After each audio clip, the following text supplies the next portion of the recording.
Hello friends, welcome to Dina's channel. இன்றைக்கி நம்ம சேனலில் 10 ரூபா குட் டே பிஸ்கெட் வச்சு ஒரு ஐஸ்கிரீம் ரெசிபி தாங்க பார்க்க போகிறோம்.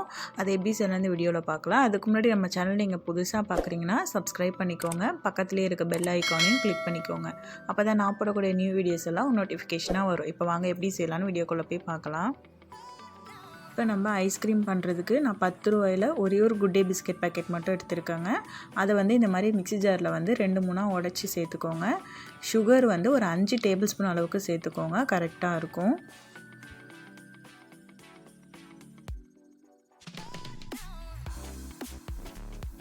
சேர்த்துட்டு தண்ணிலாம் எதுவுமே சேர்க்க வேணாங்க, அப்படியே பவுடர் பண்ணி எடுத்துகிட்டு வந்துடலாங்க. இப்போ பாருங்கள், நான் பவுடர் பண்ணி எடுத்துகிட்டு வந்துட்டேன்.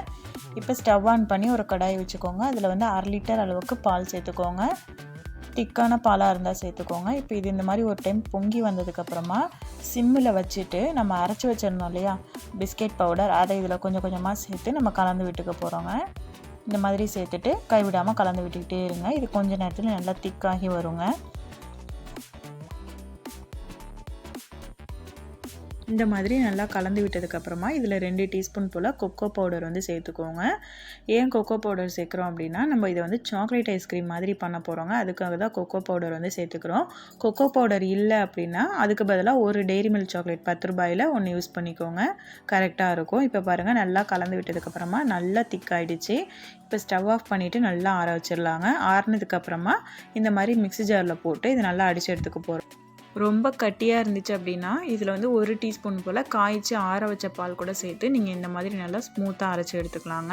இப்போ பாருங்கள், நான் நல்லா அரைச்சி எடுத்துகிட்டு வந்துட்டேன். இப்போ இதை ஒரு ஏர்டைட் கண்டெய்னர் பாக்ஸில் ஸ்டோர் பண்ணி ஃப்ரீசரில் வைக்க போகிறோங்க. இதுக்கு பதிலாக நீங்கள் ஒரு டிஃபன் பாக்ஸ் கூட யூஸ் பண்ணிக்கலாம். அதில் இதை நம்ம சேர்த்துட்டு நல்லா மூடி போட்டு ஃப்ரீசரில் ஒரு 5 மணி நேரம் போல் வச்சு எடுத்துகிட்டு வந்துடலாங்க.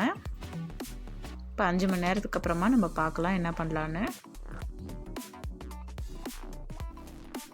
இப்போ ஒரு 5 மணி நேரம் ஆயிடுச்சுங்க. நான் ஃப்ரீசர்லேருந்து எடுத்துகிட்டு வந்துட்டேன். ஓரளவுக்கு நல்லா திக்காகி வந்திருக்கும். இந்த ஸ்டேஜில் திரும்பவும் ஒரு டைம் நம்ம மிக்சியில் போட்டு அரைக்க போகிறோங்க. ரொம்ப ஜில்லுன்னு இருந்துச்சுன்னா ஒரு 5 நிமிஷம் போல் விட்டுட்டு அதுக்கப்புறமா அரைச்சிக்கோங்க. இப்போ நல்லா அரைச்சி எடுத்துகிட்டு வந்துடலாம். இந்த ஸ்டெப் ஏன் பண்ணுறோன்னா, நம்மளுக்கு ஐஸ்கிரீம் நல்லா க்ரீமியாக கிடைக்கும். அதுக்காக தாங்க இந்த ஸ்டெப் பண்ணுறோம். திரும்பவும் அதே கண்டெய்னர்லேயே நம்ம ஸ்டோர் பண்ணி ஃப்ரீசரில் ஒரு 8 மணி நேரம் போல் வச்சு எடுத்துகிட்டு வந்துடலாம். இப்போ பாருங்கள், ஒரு 8 மணி நேரம் ஆயிடுச்சுங்க. ஐஸ்கிரீம் நல்லாவே செட் ஆகிடுச்சு.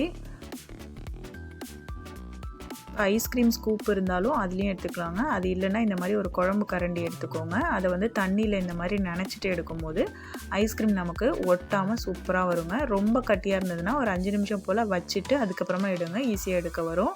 இப்போ பாருங்கள் எவ்வளோ சூப்பராக எடுக்க வருதுன்னு. பார்க்கும்போது எவ்வளோ சூப்பராக இருக்கு பாருங்கள். டேஸ்ட்டும் ரொம்ப நல்லா இருக்குங்க.